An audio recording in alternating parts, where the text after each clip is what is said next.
Hey, everybody, welcome back to Sarge Talk TV. Big Mike here. Jason, but in case anybody's confused from Tim's live, Chris. We'll just Hey, sorry we're a little bit late. We were going over old stories about marijuana. yeah. So, yeah, guys, hey, tonight we've got a good one for you. Guys, there are so many, a lot of you are aware of this. There are so many states that have a medical marijuana law. Now, and a lot more states are becoming recreational marijuana, and that does affect the veteran community. Okay, whether you want to believe it or not, it really does. So, several states in the U.S. have approved use of marijuana for medical and for recreational use. In the eyes of the federal government, marijuana is still a Schedule I controlled substance and is illegal. Well, how do the states get away with something that's against the federal law? Okay, that's state regulated. Okay, that's why if you go to Colorado and you buy in Colorado, the law says you can't leave Colorado with it. But do they? Of course they do. Okay.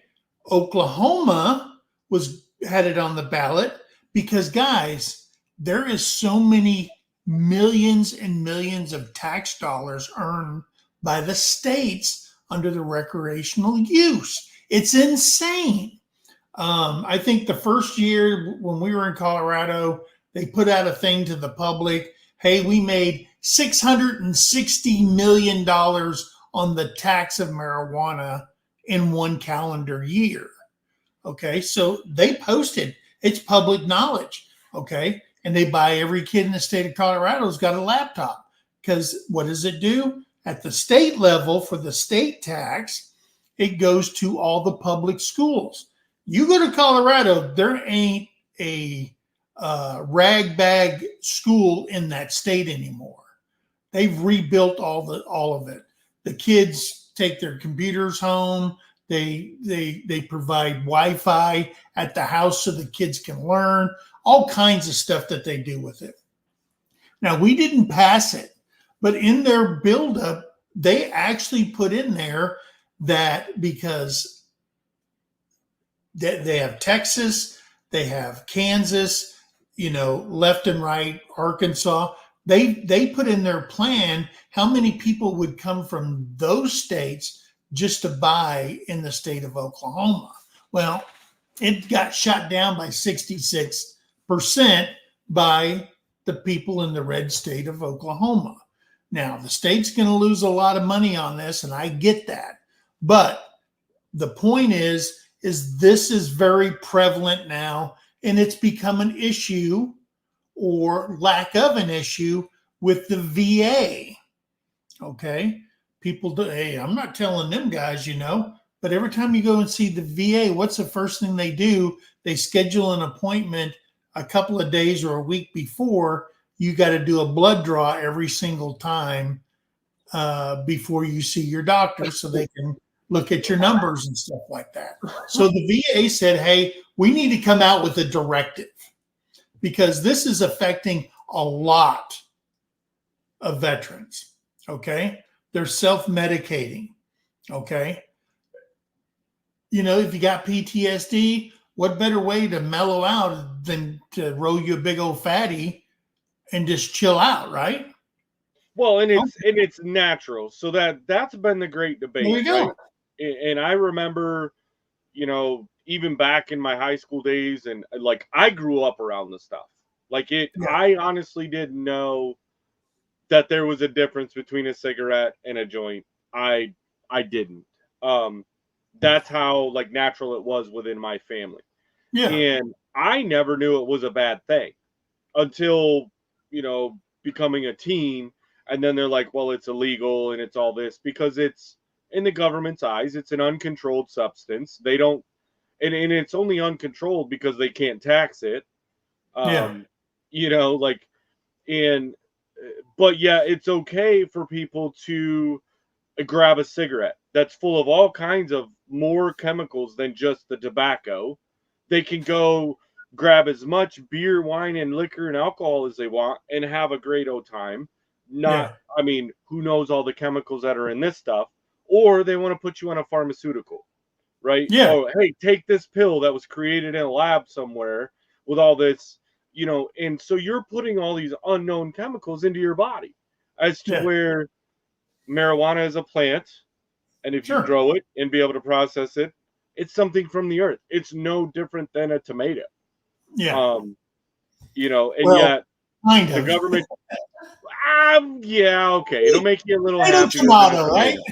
Depends on how much you love tomatoes. Maybe Yeah. somebody do get, um, but I mean, it's a plant from the ground. There's no chemical alteration to it Yeah. whatsoever. And so, yeah, Okay. it's, and I think that the benefits to it, you know, and that's always been the great discussion. And there's, I think this is a hard topic for some people Oh yeah. because it's been so ingrained in their brain that it's bad and it's Yeah. illegal and you shouldn't do it.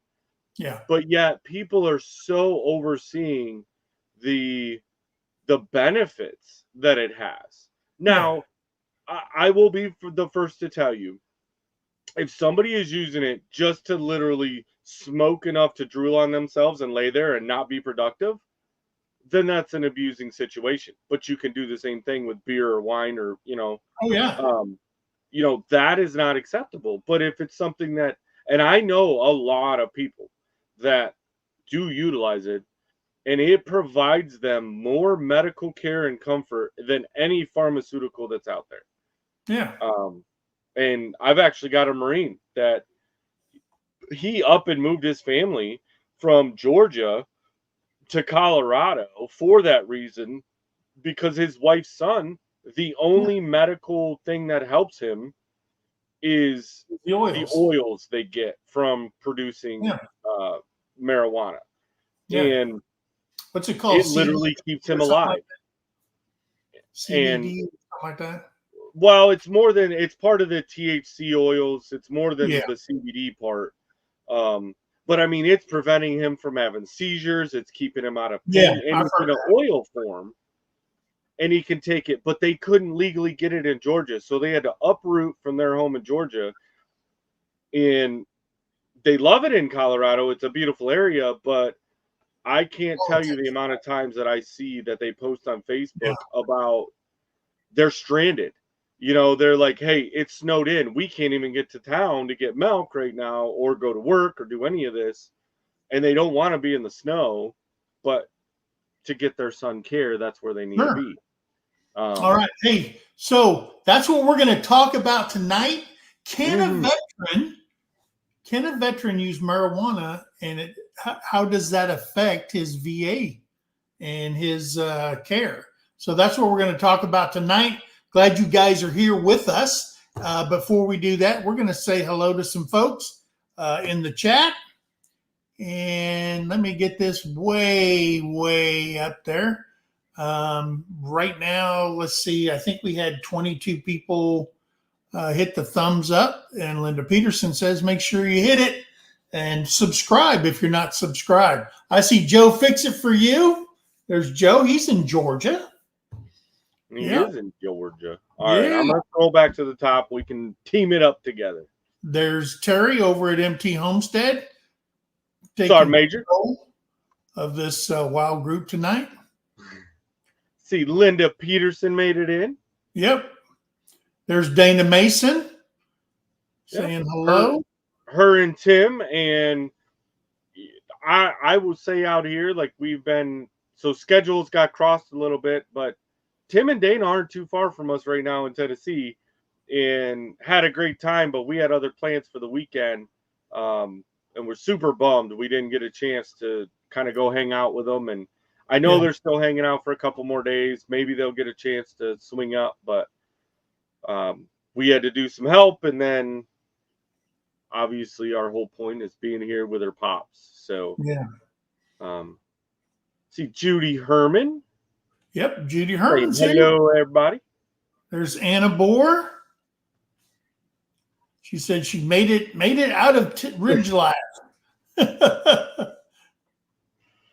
Yeah. Let's see. There's Patrick, old cuddly Texan. Cuddly Texan. Yep. Here to see Big Mike and Chris. There you go. Chris. I don't know. Hey, well, I guess because he does have some friends that there's a Tara and Chris somewhere. And even when we hang out in person, 3 out of 4 times he'll call me Chris before he calls me Jason. And it's normally he'll change it because somebody says something. David Glunt says, let's talk about aluminum. What, aluminum cans to make a pipe? What? I don't know. Aluminium. Yep. Hey, there's RNF. Firestone Chickens is in the house. We'll be on here tonight, but we'll be a little late, he says. Okay. Let's see. Mr. Leonard Mountain Homestead's here. Okay. RNF, that's what threw me off.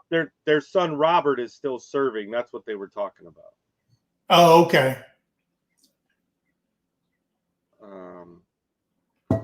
Let's see. We say hi to Chris. He has his own constitutional law. That's why there are so many different gun laws. Yeah. Because I remember in Colorado, when I had my FFL in Colorado, I had to call to the state of Colorado, who in turn cleared the people that we sold a firearm to or a pew-pew to, and then they in turn sent that to the ATF. So yeah. Jeannie Lipsky. Yep, and Karen Brest is in here. Hey, there's Dawn, our flippin' Farmstead's in the house. My favorite female Marine's in the house, doing her moderator duties. And Dawn, I told Tara back in when Tim's live, I told her to get a hold of you. So now it's on her. Yeah. Cuddly Texas says the problem with legalizing it is things always fall through the cracks. Yeah, kind of like alcohol did for decades. Yeah. And then if you remember when I was a young kid, it was still 18. I think the last state was the state of Wisconsin, and they withheld all their federal highway funds and educational funds from them until they made it 21. So there's a way the federal government can coerce you into doing what they want and not what the people in your state want. So, let's go down. Hey, there's Ralphie Webb. There he is. There's Debbie Droff. There's Glenda over at Grace and Fire. There she is. Glenn and Shannon Salty Life. There they are down there in muddy Mississippi. I don't know, but I've been told.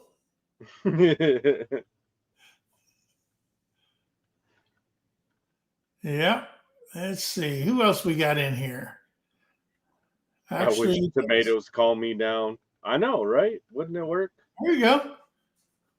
Oh, Patrick, I gotta let you know. So Tara finally busted out that second bag of the pecan coffee and ground it up, and she mixes it. So she'll take our regular coffee and does, I don't know, maybe a 50 mix or a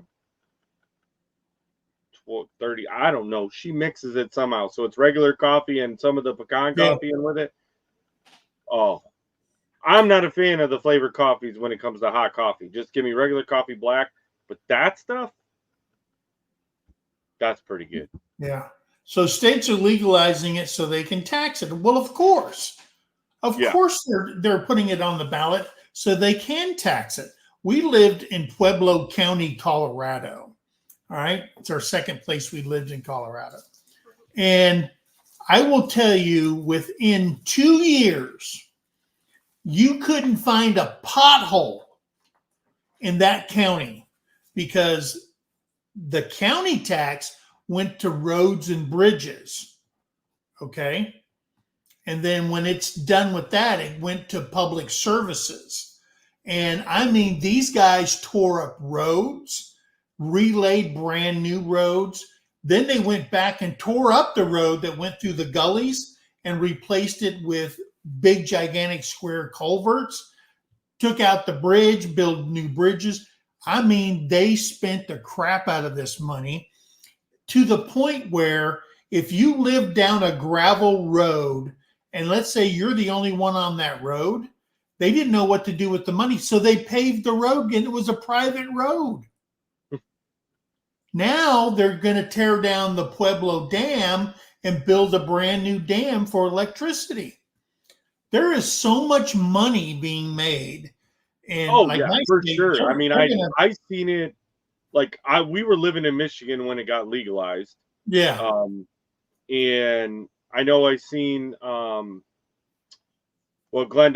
talking about Indiana, boxed in by states that are all legal. Kentucky's legal now. There's so many states, and Michigan made it because at the point that Indiana hasn't made it legal yet, Ohio hasn't made it.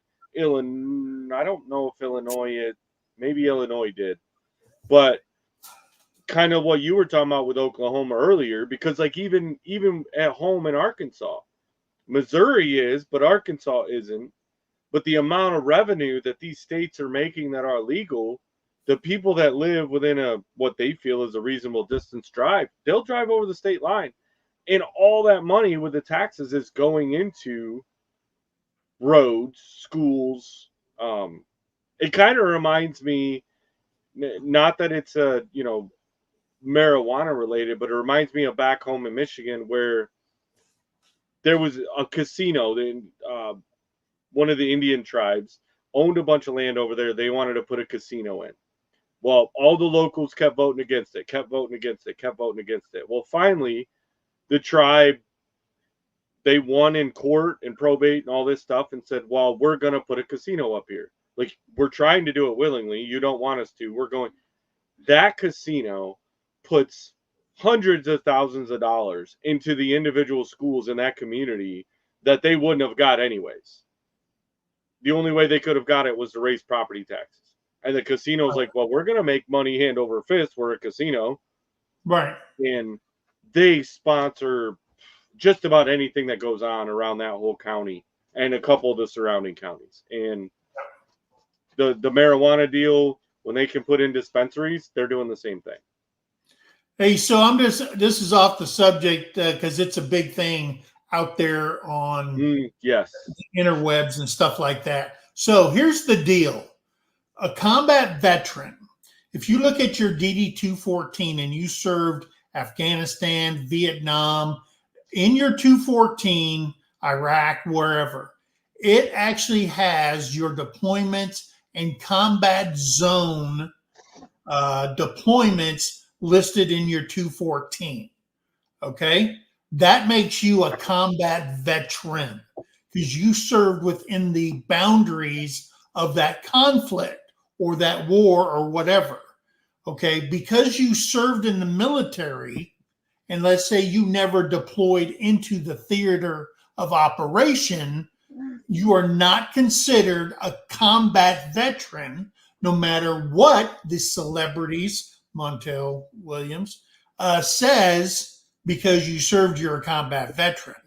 Okay? You don't get combat status from the government, from the military, unless you served within the four walls of that combat zone. And that's all I'm going to say about it. Okay? Well, in the easiest way, so that you kind of end in the argument, and when people are going to tell you, hey, I served in combat, cool. Show me your combat action ribbon. Because no matter what branch of service you're in, you're going to get a combat action ribbon if you served in a combat zone. Yeah.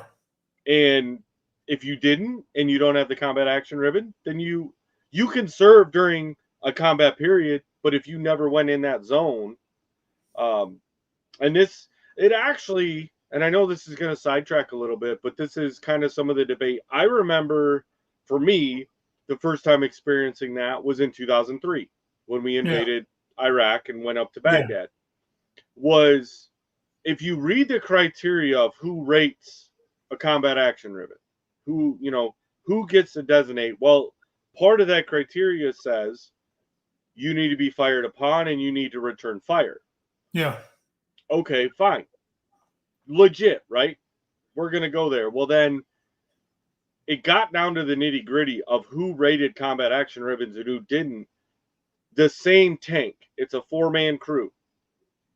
Well, the driver has no way or means other than opening his driver's hatch, which typically means the vehicle's disabled, to ever return fire.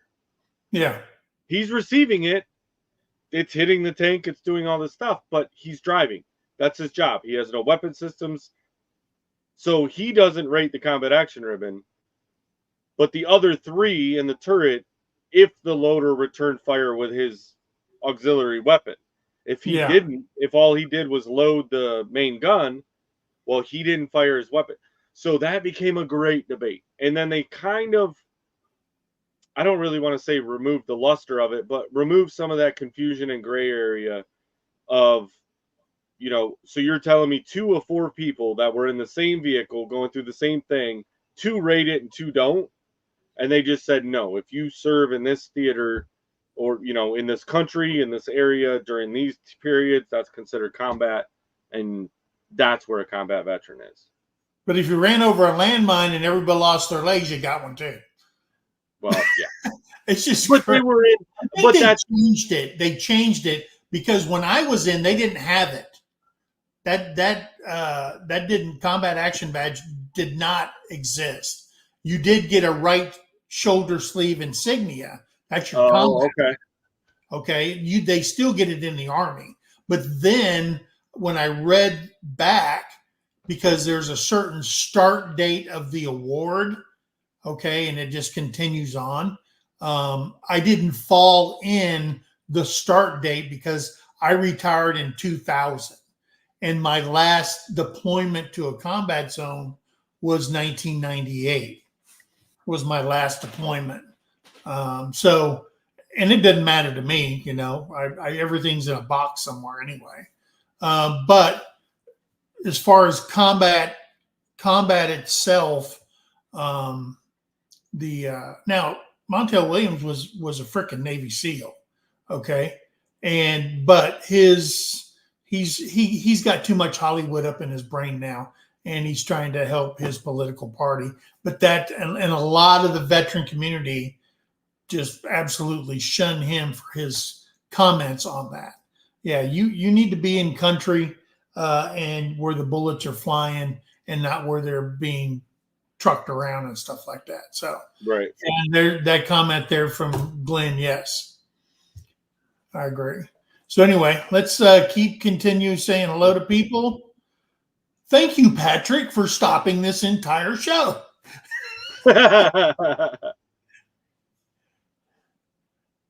All right. So cuddly, Letty. He gets us talking about combat. We appreciate you, brother. Yeah. Hey, there's DJ Turner. Yep, he's here.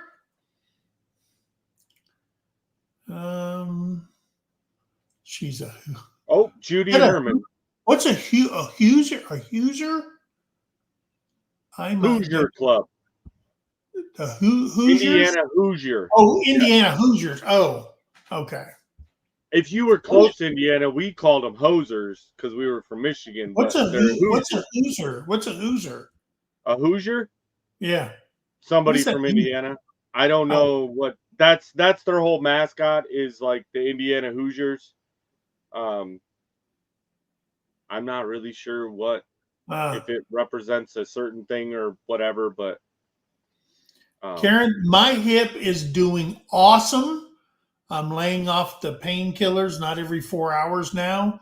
My physical therapist is very pleased with what we're doing. She's going to talk to my doctor. I'm going to go from a walker to a cane, and everything's going good. I can get in and out of bed. I can do things the day after or the week I had surgery, I couldn't do. I can do now. So I'm really, really pleased. And now when I do the left side, I won't be so apprehensive about actually doing it now that I went through it. And everything everybody said about, it's a quick heal and stuff like that, they're absolutely right.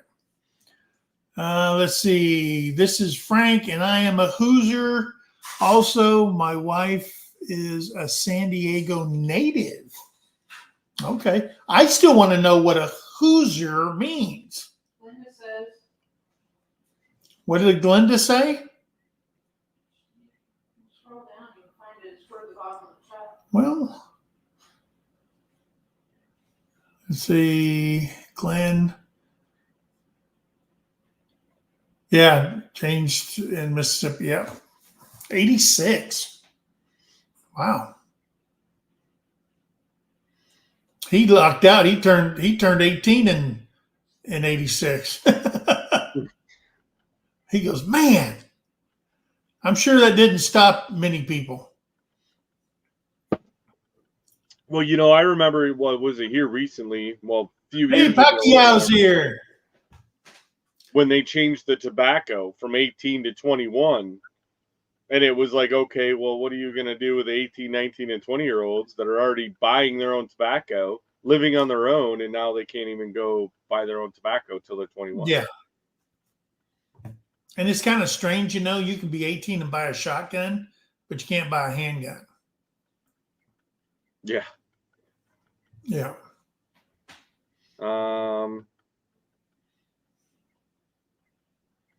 Thank you, Pacquiao, for sharing this out. And if anybody else wants to share this out, we appreciate that. They legalized it here in Delaware last year. I'm afraid to use it might affect my CCW permit. Now that's a horse of a different color. Yeah. Because you cannot be impaired and stuff like that when concealed carry. That's why Oklahoma and a lot of the states are going to constitutional carry states where you can carry it on your hip, carry it in your coat, put it in your pocket. It doesn't matter. You have the right to carry it, and you can carry it in our state. And you don't need a CCW permit, period. Arkansas is that way too. As long as you're, I think, I want to say that you have to be a legal resident of the state to be able to. Yes, it would behoove you to be a responsible person to take a course so you know what the laws are, so you don't say, hey, no, I can shoot anybody I want. It's Oklahoma. That's not the case. You still need to know the law. You can't carry it in a building or a venue with over 500 people inside the venue and stuff like that. If people remember their CCW, I remember that when I did it in Colorado. You still got to know all that stuff. I see Randall Gypsy Trails made it in. Yeah, Mississippi is just made medical Mary Jane legal, and you can't swing a. Yeah, you can't. You can't. Colorado's the same way.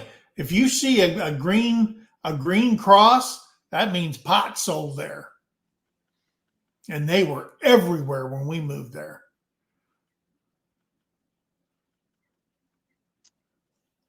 Now, I will tell you, if you, in Colorado, the smartest people there are restaurant owners.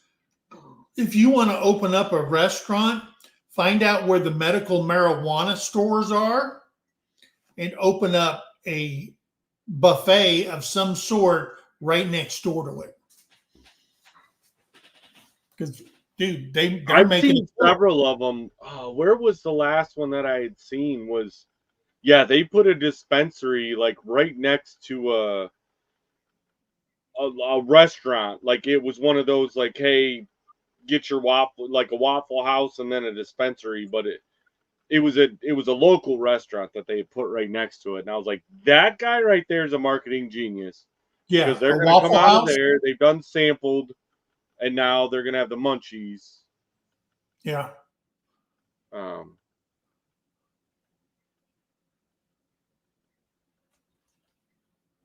if somebody was in Iraq and they never left their forward operating base, and he doesn't have the action badge, but still claims to be a combat veteran, he still, if he's in the Army, he still gets combat time on his 214. Now, whether he qualified for the action badge or not by physically engaging enemy, like I ride with Combat Veterans Motorcycle Association. You can't just be a veteran. You could be a veteran, but you have to be a support member. Okay. You can't be a full member unless you served in a combat zone and it's annotated on your 214. Yeah. And part of that is ribbons that you receive while you're in a combat zone and stuff like that. And that's the same way for the VFW. Veteran of Foreign Wars. You actually have to be a combat veteran to be able to become a member of. Yeah.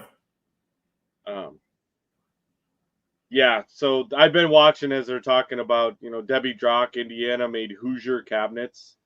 And Linda Peterson talking about basketball Hoosiers. Sweet 16 is what it's about with the Hoosiers. But there you go. It's about who's there. Hoosiers. Yeah.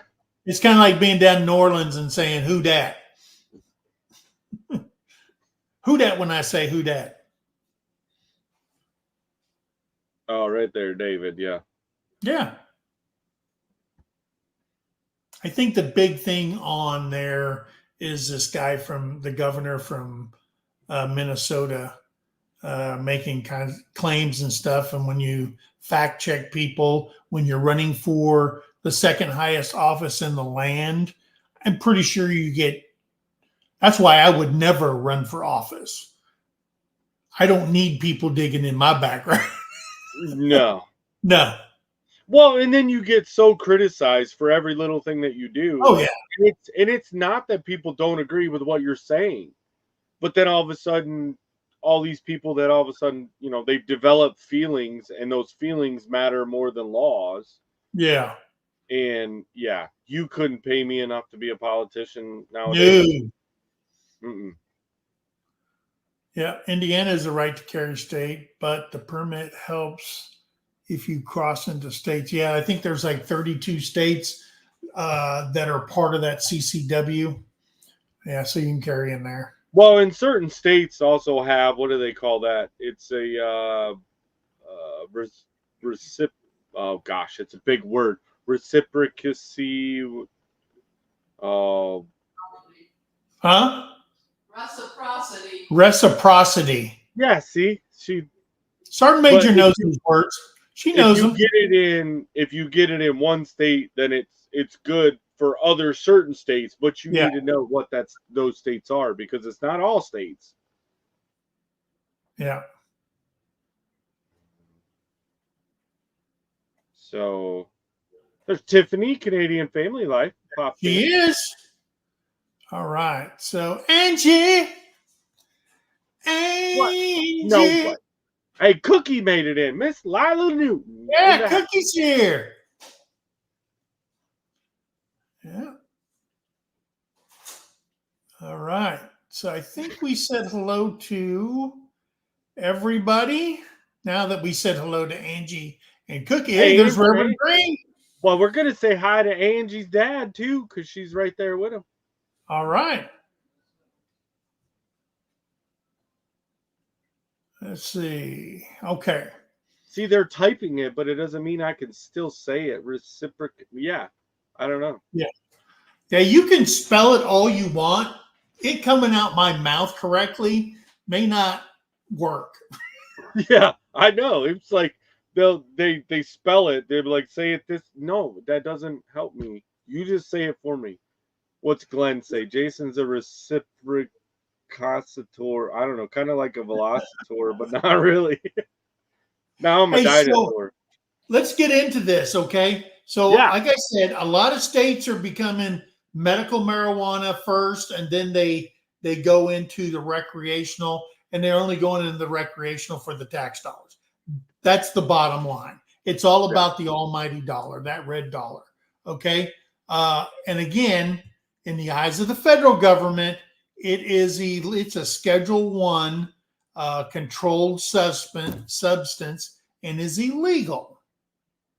Okay. Yeah. So, but veterans that participate in their state medical marijuana programs does not affect eligibility for VA care and services. So if you have a civilian doctor, the VA is not going to issue it to you, but if you have a civilian doctor and you're part of that program, the VA will, it doesn't affect whether you're eligible for VA benefits or not. Now, I know a lot of people saying, I'm calling bull crap on that. Okay. They're going to get you. They're going to get you. But guys, I will tell you that I read the Veterans Health Administration Directive 1315 that covers this. Okay. I read the whole thing.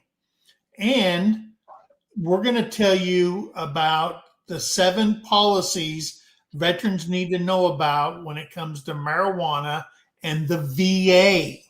Okay. This is straight out of the directive on this subject. Okay. So, number 1, veterans are encouraged to discuss marijuana use with their VA provider. Here's the key. You need to tell them, okay, hey, I live in a recreational state or a medical state or whatever, and I see a civilian doctor and they prescribe to me this, okay? You got to let them know. They will document that in your medical record, okay? Just remember that. Yeah. So your VA provider, though, is not allowed to recommend or prescribe marijuana for medical purposes. So don't take this as, hey, what? I need my medical card and I can't get it from a civilian doctor. I'm going to go. No, the VA will not prescribe you medicinal marijuana. They're not going to recommend you to go, but they need it noted in your medical file, just like I guess the prime example for me, when I first retired, I was on opioids. I took a painkiller that the VA wouldn't prescribe, so I had to have a civilian doctor. And the VA was aware of that. And they said, all right, fine. We're not going to prescribe it for you as long as you maintain that civilian doctor. But every time I went in on my list of medications, they still had to put it on there. They wouldn't give it to me. I still had to go to the other doctor. And that's the way the medicinal marijuana process is going to work too. Right. So number 3, your VA provider will document your use of marijuana in your medical records, but all clinical information is confidential and protected. Okay. It is protected under HIPAA, under all that medical legal mumbo jumbo. It is protected for you.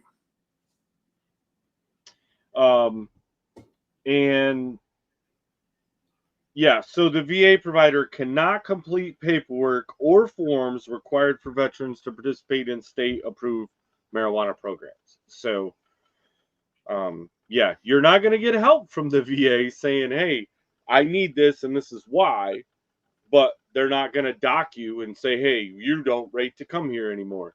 Right. Now, I'm wondering if the sale of, if your state turns into a recreational state, and it's medical, is there like a tax, or do you pay less tax on medical than you do recreational? Because it's medical. I don't know. I've always heard medical grade marijuana is always better than, the dirt weed or something like that, that cheap stuff.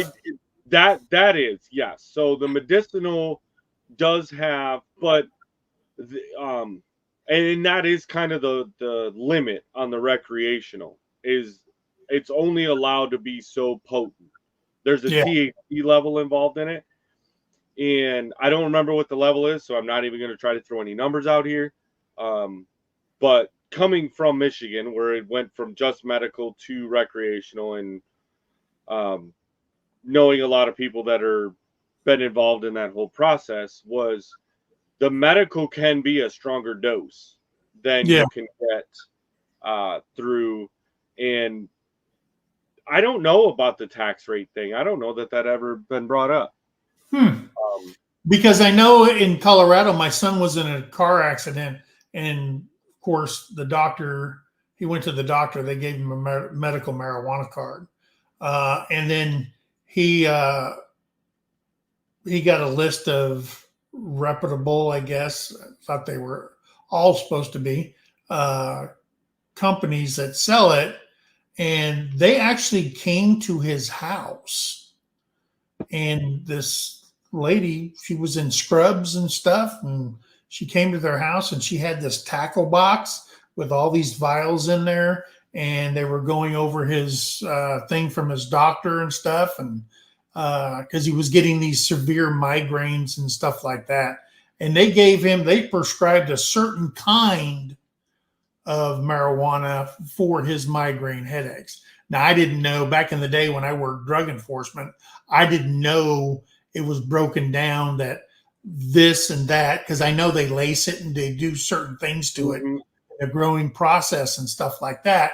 But I didn't know that they had it broke down in such a way, whatever's ailing you, it's a certain kind or a certain grade of marijuana that can be used. So number 5, VA pharmacies, check this out. The VA pharmacies will not fill prescriptions and the VA will not pay for marijuana for medical purposes. Imagine that. I mean, I don't know why. You're not going to fund this one. Yeah. So veterans who are VA employees, though, so you could be a veteran and be a patient, but then also be working for the VA, are still subject to drug testing under the terms of their employment. That's kind of a big key to it with this is you still are subject, even in a recreational state, you're still subject, depending on what your job is and what that employer's requirement is. Yeah. You're still required to, like, if that job requires you to be drug-free, and you have to, take a drug test, if they say that you're not allowed to have them on there, then you still fall under that jurisdiction. It doesn't give you a full exemption. As a former 43-year federal employee, I will attest to the urinalysis test that they do. Okay. I was in Colorado, and I keep saying that because that's where I learned all this.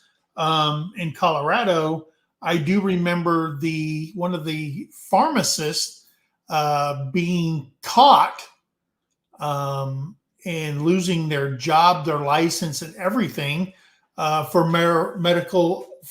marijuana use itself.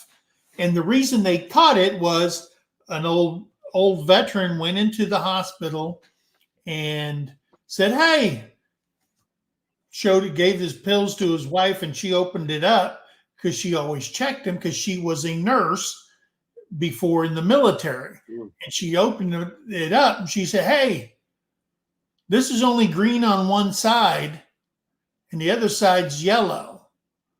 And he went back and they said, "Do you need to take a number?" "No, you're going to fix this right now." And they said, "Sir, just take another number and wait."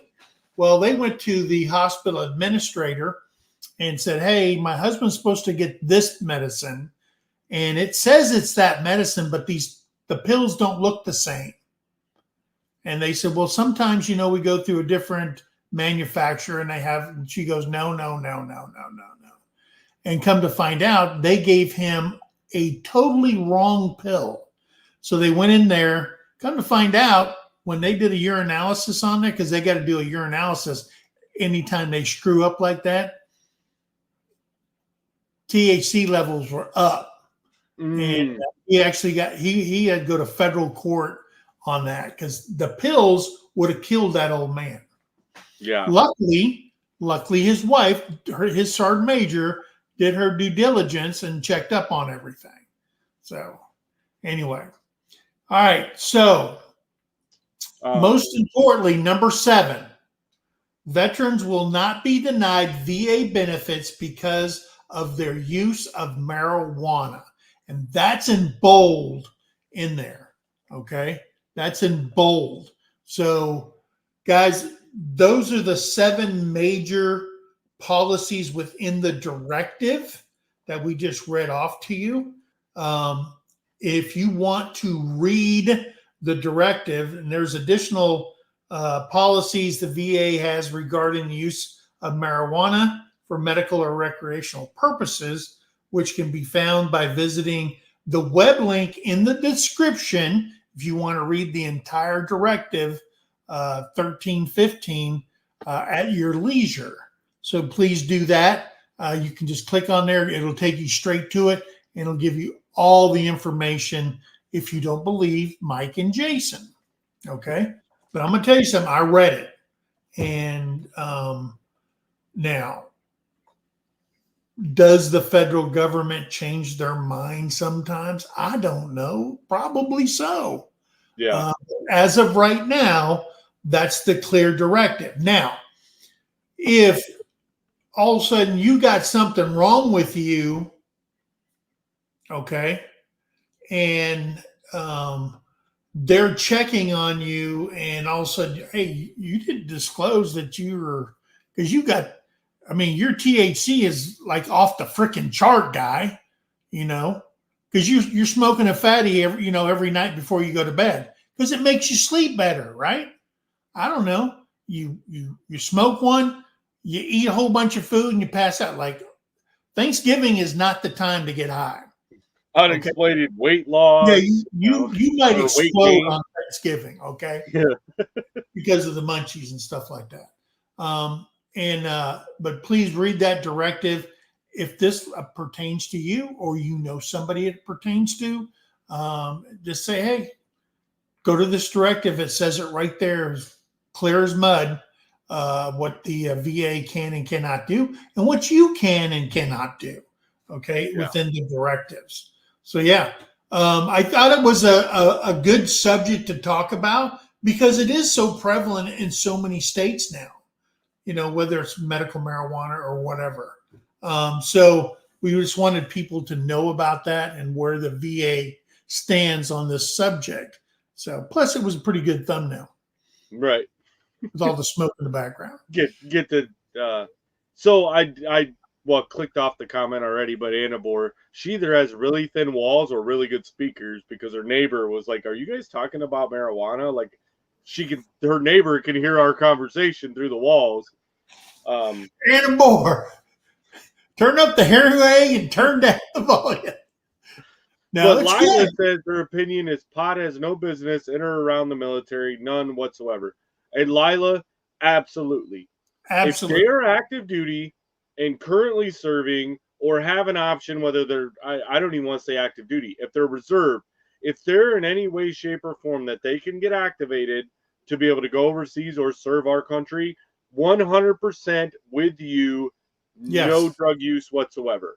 None, whether it's a recreational state or not. Yeah. The thing we're talking about, and I know you know the difference, but what we're talking about is in VA standards. Yeah. VA means you're done with your military service and now you're going to see outside care. Yeah. And that would be the one. But I will say absolutely 100%, if they have any chance of being activated or they are active duty, drug use, 100% not tolerated, and get them out. Yeah. I agree. Absolutely.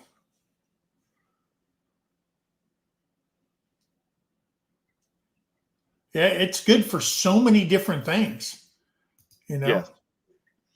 I admit and the way that they can process it, that's what I guess has blown my mind over the years. Was you think about marijuana and you just think about Cheech and Chong, right? There's nobody out there that doesn't think about smoking marijuana and they're thinking of Cheech and Chong rolling around. But there's so many other things that it can provide. Kind of where I was going to at the beginning of the show was it's a natural grown herb, a plant Yeah. that comes out of the ground. Yeah. And as long as you're not mixing it with other things, I'm not saying it can't be mixed, but if you take the plants itself that grew out of the earth and then process it and ingest it, whether it's through edibles, smoking it, whatever, Yeah. there's no other chemical involved other than what did you fertilize it with? Like Yeah. you're not getting it's so much better for you than a Popping little pills. pill that's full of nothing but chemicals that are not natural. Now it's not man-made. Like my son told me, he goes, God put it here for a reason. Right. I said, don't break out scripture on me, little brother. Don't do that. Yeah, Lila's asking pot oil supposed to do for you. There's a lot. I mean, Lila, it's one of those that, like I was kind of saying earlier, was I've got a Marine buddy that he's out, but his wife's son has epileptic seizures, very violent ones, and by taking the oils, so he's not smoking it or anything like that, but he's able to ingest the oils from it. They actually prevent him from having seizures. Yeah.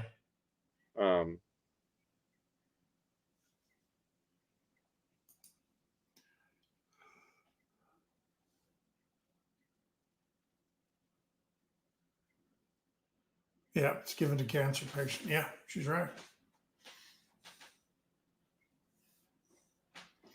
Now I think that So I'm not gonna pull the comment up, but I'm gonna throw it out there if he's still listening. Randall Gypsy Trails. We've done some open mics. You want to come up on panel and we can talk about some stuff? Come on up. Yeah. If you want to come up and have a night all for yourself, we can set that up too. Yeah.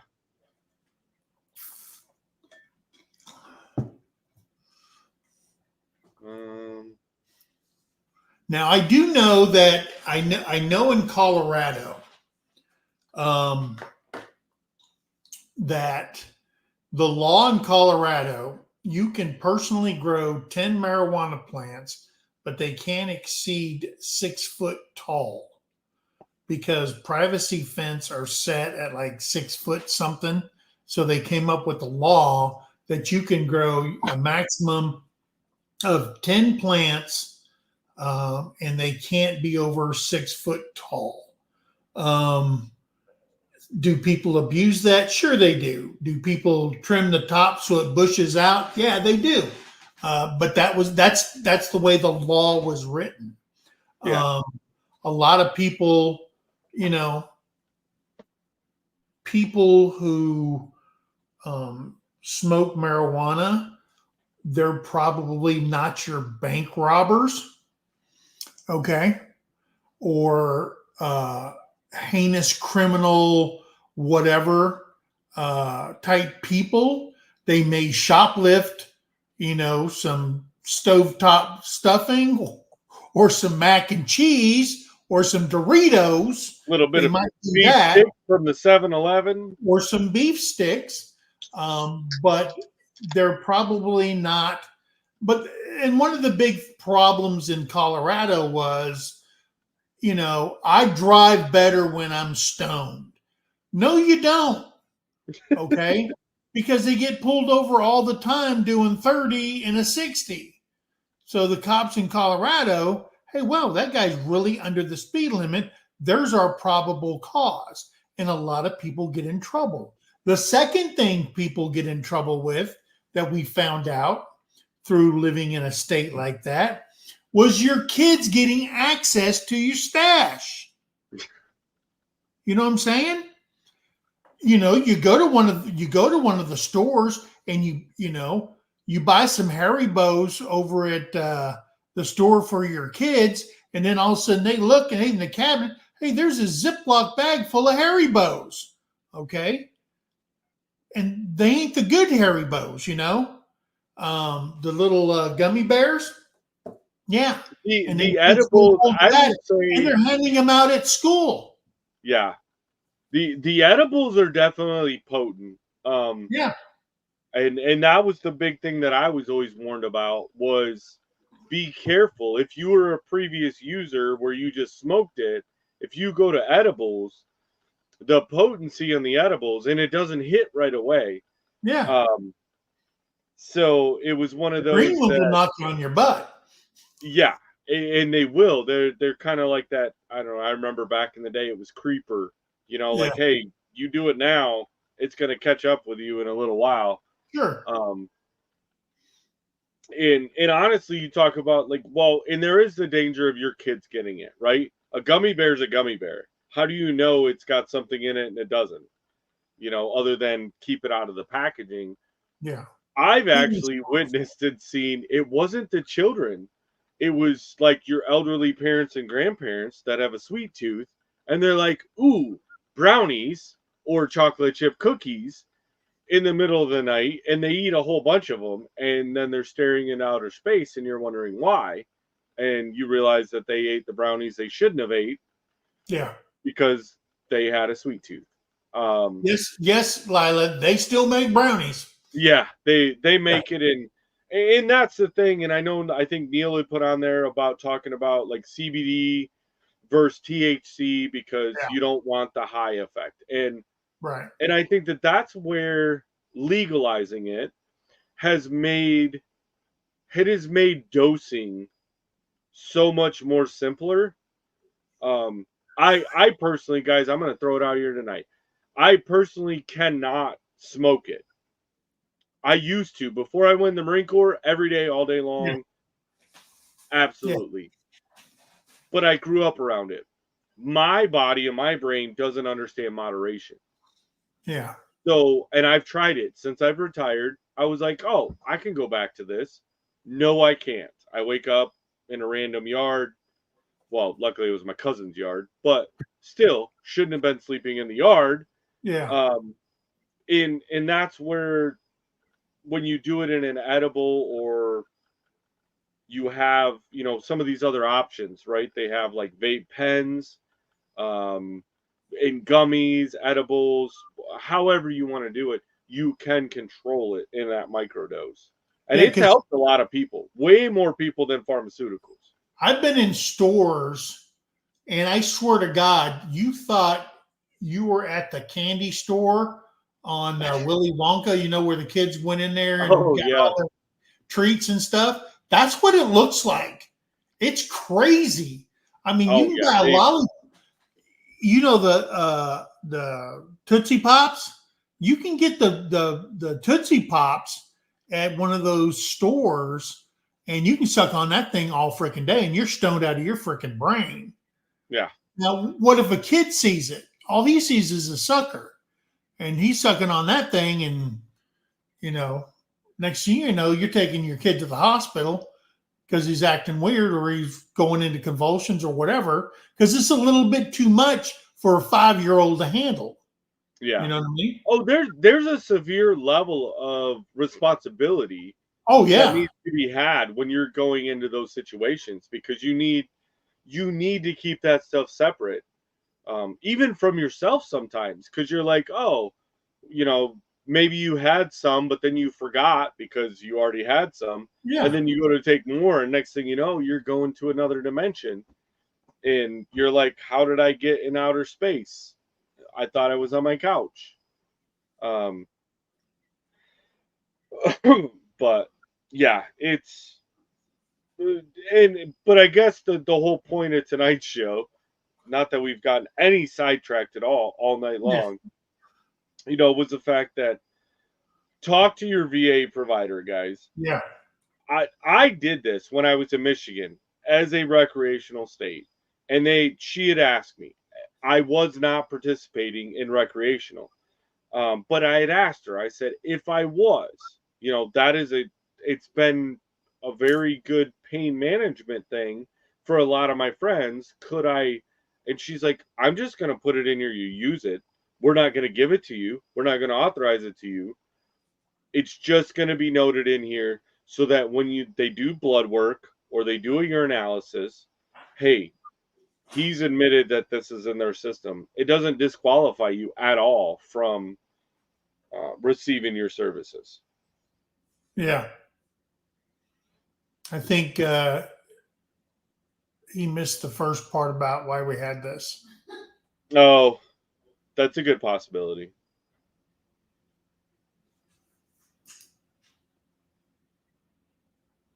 Talking to Butler Family Farm. Oh, did Jerry make it in? Yeah. How did I miss? Wow. Jerry and Susan, they just went over 8K. Really? Wow. Yeah, they just went over Congratulations. 8K. Congratulations to them. That's a big Randall. mark right there.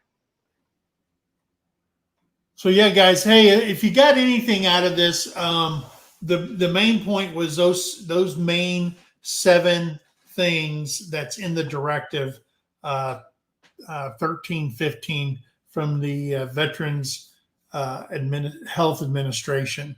But like I said, it's in the description. Please check it out. Do your due diligence. If you still feel skeptical about it, do your research. Always do your research. But you don't want to be that person, okay? You don't want to be that person that didn't say nothing. All of a sudden you start getting medical condition, and what you're smoking and what you're eating conflicts with the medicine that they're giving you from the VA. Don't know what that could be, but if it happens and you're not being honest with them about what you're taking, that could counteract something or do whatever, or intensify it, or I don't know. You watch a pill commercial and it has like, hey, this helps with such and such, but there's like 44 side effects. And one is like that are worse than the condition you're taking bleeding, the pill for. okay? That's where I stop. I'm not taking it if it says anal bleeding. I ain't taking the shit. Yeah. Nobody needs anal seepage. No, you don't need that stuff. So that's why we bring that up, so we can help educate the veteran community and stuff like that. Hey guys, if you have a subject that you want us to talk about, hey, shoot us an email. And hey, if you got information and you want this shared out, let us know and we'll put something together. If you want to be on the show, let us know also. We can schedule a time. That would be super great. Come up with a subject, but then come up with us and then explain it, especially if it's something you really know about. Yeah, as long as it's affecting the veteran community, their spouses, their children, 5-star, gold star families, whatever, then bring it up and then we can talk about that in a group discussion with everybody commenting on the side. So guys, hey, we've been on here a little bit over an hour. We want to thank you guys for coming in to Sergeant's Talk TV. We appreciate everybody. If you haven't subscribed to the channel, I don't know what you're waiting on, guys. Let's do it. Hey, I did have some information I wanted to put out real quick. Hey, looking over the analytics, we are currently at 2,919 watch hours. Okay. We are being seen by 55.1% of our viewers are subscribed to our channel, and 44.9% are not subscribed. So we still got some reaching out to do with some people. Our demographics show that ages 55 to 64, you are 43.5% of our audience, and we thank you very much. Over 65, you're this group 2 at 31.3% of our viewers. Okay, we must be too old for the young kids. Well, you know, they're going to come back and look. They're watching right? TikTok. That's that whole parent mentality. We're the parents. Yeah. The younger ones are like, they don't know what they're talking about. They've never been there. And they'll come back in a day or two and figure out we knew what we were talking about. Sure. Come over next week and story time with Grandpa Mike and Uncle Jason. Yeah. All right, guys. Hey, Thanks for coming in, guys. We absolutely love you. Hey, remember, be kind to one another. Help somebody in need. And always thank a vet. Guys, we love you. God bless you. And we'll see you on the next video. All right, See you guys. guys. Bye-bye. Thank you now.